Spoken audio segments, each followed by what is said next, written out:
Hello, everyone. I'm the director for our New Zealand registered not-for-profit educational charitable trust called Common Knowledge, and we hold all of the birthing better skills that hundreds of mothers and fathers developed in the early 1970s. I mean, things change in life. Some things don't, like our body, or the fact that 100% of pregnant women will give birth. So today I want to talk to all of you women who see yourselves as solo moms to be, and some of you might be first-time moms to be as well. So I want to just break the glass ceiling. No woman knows what her birth's going to be like. And every woman, even if she's having her 20th baby, is having a first birth with that baby, because you never know what your birth's going to be like. That has been true throughout the test of time. It's still true today. We do not know what our birth is going to be like, and babies do not come to plan.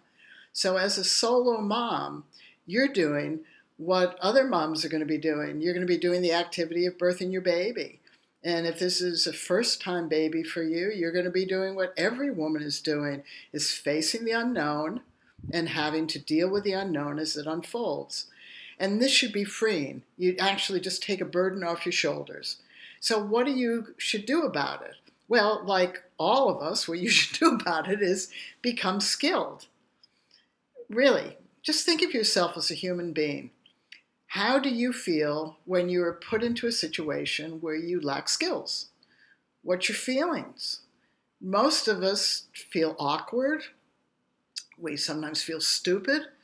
We many times feel incapable. Sometimes we wish we had the skills to do that particular task.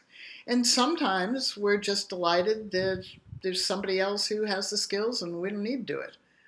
But birth is something that no pregnant woman can avoid. We can't avoid it. If you have a non-laboring cesarean, you're pregnant up until the time you drive to the hospital. You're pregnant while getting prepped. You're pregnant during the surgery. And you are doing the activity of birthing your baby as soon as you go on the way to the hospital. That's your labor. You're being prepped as your transition, and the surgery is your baby's birth. You're doing that activity. And after that activity is over, the whole world expects you to have skills to parent.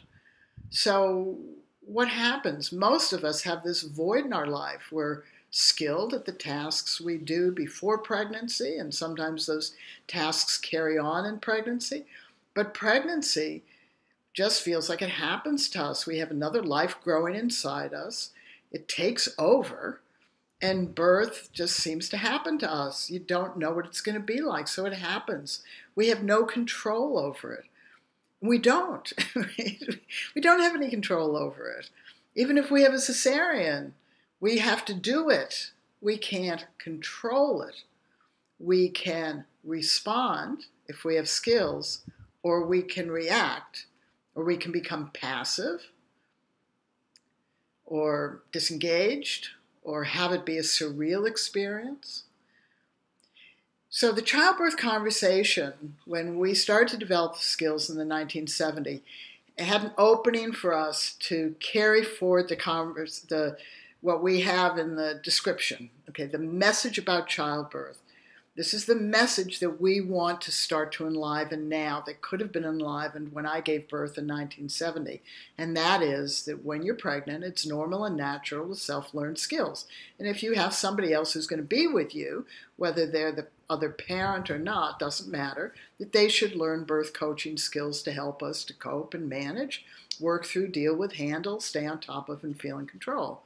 So there was that opportunity in 1970 when skills, the first childbirth preparation classes, Lamaze and Bradley, were being taught. But there was a force within the childbirth movement that became very articulate and very strong, and that's the natural childbirth movement. And at that point, in 1970, when Lamaze and Bradley was taught, and in New Zealand, where I am, Grantley Dick Reed, those three obstetricians began to separate birth into low-risk women and high-risk women. And they said to low-risk women, if you learn these skills, you'll have a natural birth, pain-free labor with no medical intervention. Low-risk women don't naturally or normally or physiologically necessarily have an uncomplicated birth, because birth is really divided into two elements. Women's suffering, which is that we lack skills, fundamentally lack skills to do the activity, and how to cope and manage and respond to the natural physiological pain of contractions. Or there's a risk that may become a problem, and that problem may become a tragedy. Although there are many more risks, there are many fewer problems, and there are infinitely fewer tragedies. So risks are not the biggest part. It's how women cope and deal. And so when Birthing Better skills developed by hundreds of mothers and fathers, our first goal was to get very effective, adjustable, adaptable, sustainable skills that we could use to work through the activity of birthing our baby. Because you never know what your birth's going to be like. And if you labor, you don't know how long your labor's going to be. You don't know how intense it's going to be. So if you use skills and work through it, you always then are choosing to stay on top of and feel in control. Even if you hate it, even if you're scared to death of it, doesn't matter. None of that matters. The message from the natural birth movement says you shouldn't be afraid of birth, and they try to make you reduce your fears, but who gives a damn if you're afraid of birth? We're afraid of a lot of things in life. If we have skills, then we will cope and manage better even though we have fears. And if you want to understand about the gift of fear, then listen to the second episode about this and fear, because that message is actually inaccurate. We want to develop our fear as an observational skill, because that helps us with our newborn, when we have a newborn, to see whether there's a problem or not a problem. So as a solo mom, and perhaps a first-time solo mom, I just wanted to say to you that many of us were solo moms, many of us were first-time moms, and we developed skills, and then we used the skills to birth our baby. It isn't more sophisticated than that. You are no different than 100% of pregnant women globally who are going to give birth. You, like all of us, are faced with an unknown. You, like all of us, will have the unknown unfold. You, like all of us, have to do the activity of birthing your baby.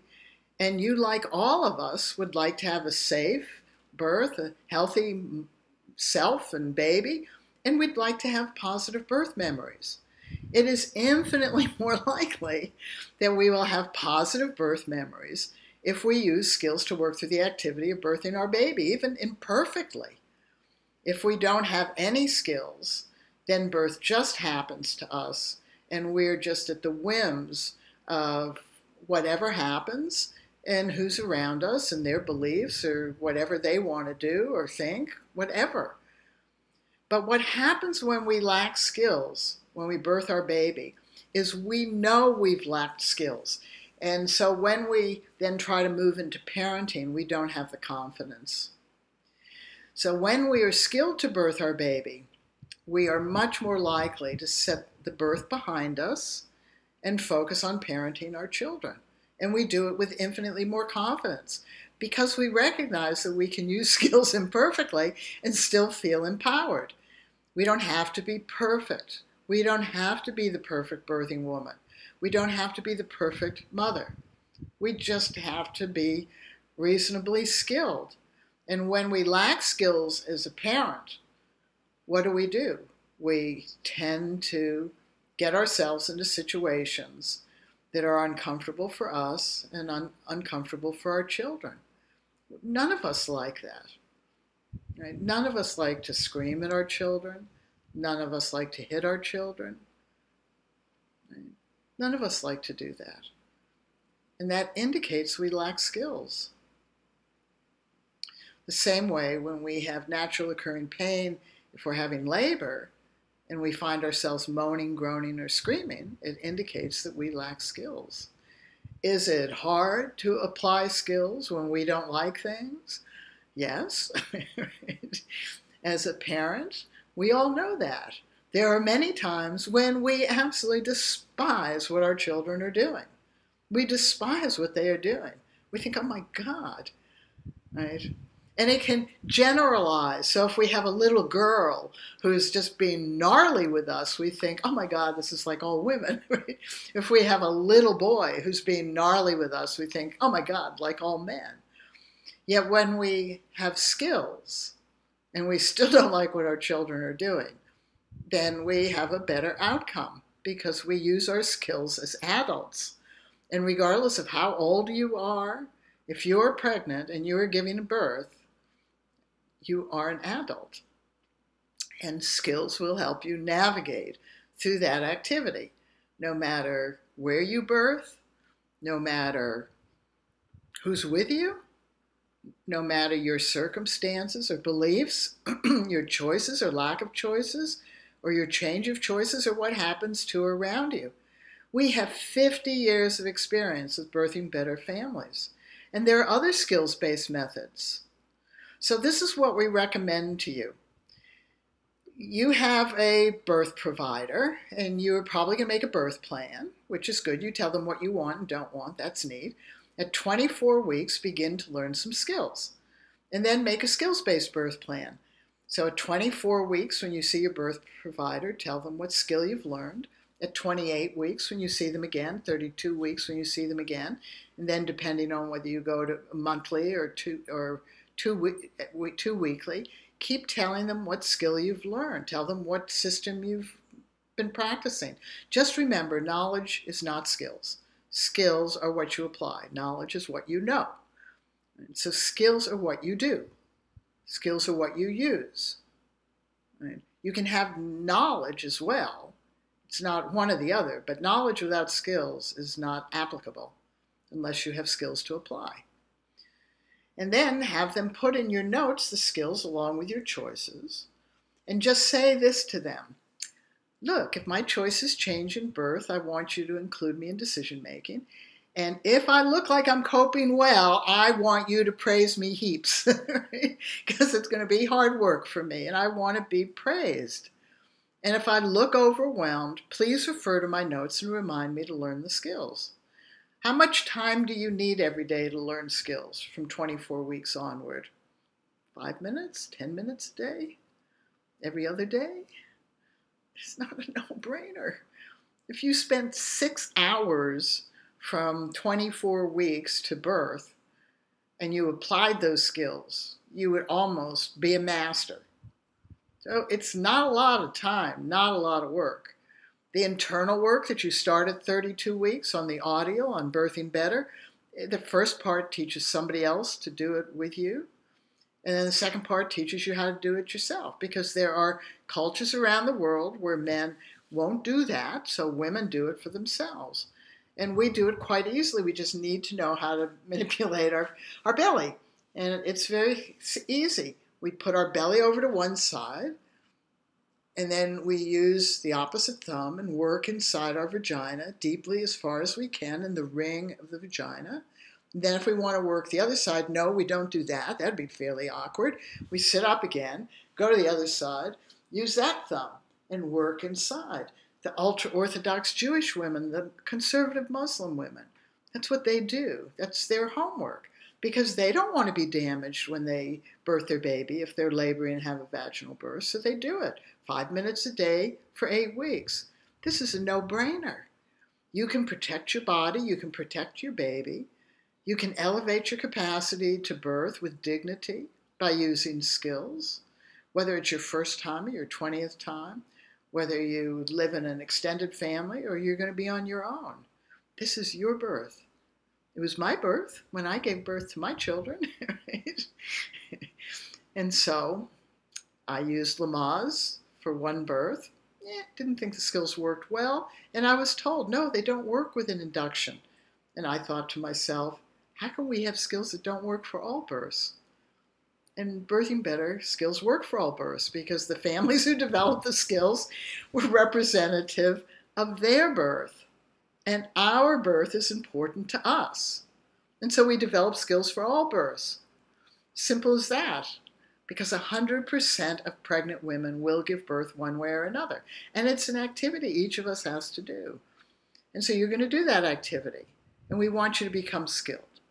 We'd love you to use Birthing Better because the skills are extensive and they're adjustable and they're adaptable and sustainable and they're for all births. Your birth, your baby's birth, the activity you're doing with your baby that can move you from being pregnant into being a mom, feeling confident and capable, even if you're not the most highly skilled or the most effectively skilled person in the world. At least you have some skills, and that's good enough because it's better than people who lack them, right? So cheer yourself on. And for all of you who are listening to this, please subscribe to our YouTube channel, like our Facebook page. And you can donate to our charitable trust on our website or on our commonknowledgetrust.org website. You can comment on YouTube when this goes up on YouTube. You can ask questions, and you can share it with other Facebook groups. We need a change in the childbirth conversation. The present childbirth conversation that came into place in 1980 was one in which skills were dismissed because they didn't achieve those 3 narrow goals of a natural birth, pain-free labor with no medical intervention. But they had already missed the plot because 100% of pregnant women are going to give birth. And we should all be skilled. And so the next group of advocates in the 80s said women should just say no to medical care through a birth plan. And they dismissed skills. So choices are what you're living in now. You are trying to choose the birth you want. But I have talked to tens and thousands of women around the world in the past 50 years. Maybe 5 out of tens and thousands actually had the birth they imagined they would have. Most of us don't have a birth anything like we thought we were going to have. But we still had to do the activity. So when you look at skills and choices, choices are planning. And those plans may or may not unfold the way you want. You may or not be able to do that, or they may change. But skills are your rock solid foundation of your behaviors. It is how you meet each moment of the activity of birthing your baby.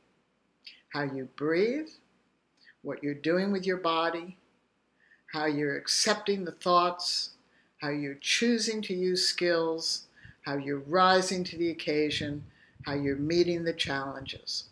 Skills are your foundation. So learn them. If you have any questions, don't hesitate to ask. So all of you solo moms and all of you first-time solo moms, just look around you, see every pregnant woman around you and realize they are faced with the same situation you are. You do not know what your birth is going to be like. The difference between you and them, if you choose to become a skilled woman, is that you will have skills and they have not been told to become skilled. So, you rock. See you later.